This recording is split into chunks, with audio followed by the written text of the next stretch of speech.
Satu kali bilang enggak, satu kali nolak itu bukan berarti orang bakal hilang kok, gitu loh. Justru menolaknya kita, ngomong enggaknya kita, itu tuh malah ngebantu orang lain untuk paham kondisi kita. Kalau selama ini kamu iya-iya aja, orang selalu punya ekspektasi kalau Aloy itu pasti selalu mau. Ah gampang lah Aloy mah, ya udahlah santai lah Aloy ini gitu. Jadi kayak tanpa kamu sadari perilakunya kamu justru ngebentuk habit dari orang lain. Terus nanti misalnya tiba-tiba kayak misalnya kamu kayak kenapa ya tuh orang nggak paham banget, orang gue lagi capek tapi kayak narik-narik gue mulu misalnya kayak gitu. Ya karena memang tanpa kamu sadarin kamu yang ngebentuk habit itu. Jadi akhirnya orang punya persepsi tuh kayak ya udahlah santai Aloy mah gitu.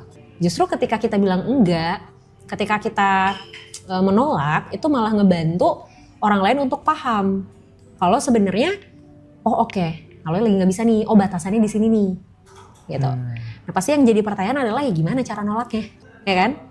Iya. Nah, gimana cara nolaknya supaya walaupun ini menolak, tapi at least nggak segitu nggak enaknya deh gitu.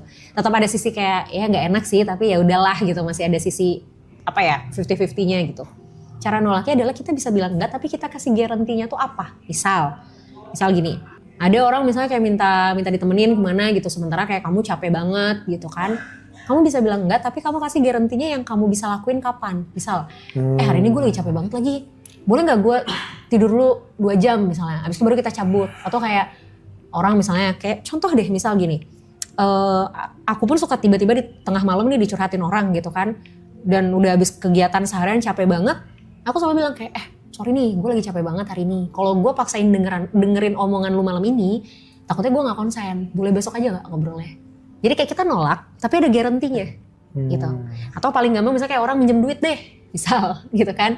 Mau nolak gak enak gitu, mau dikasih juga ragu misalnya gitu. Kita bisa bilang kayak kalau segitu gue gak ada gitu, gue bisa bantunya segini. Nah itu mungkin teori umum lah.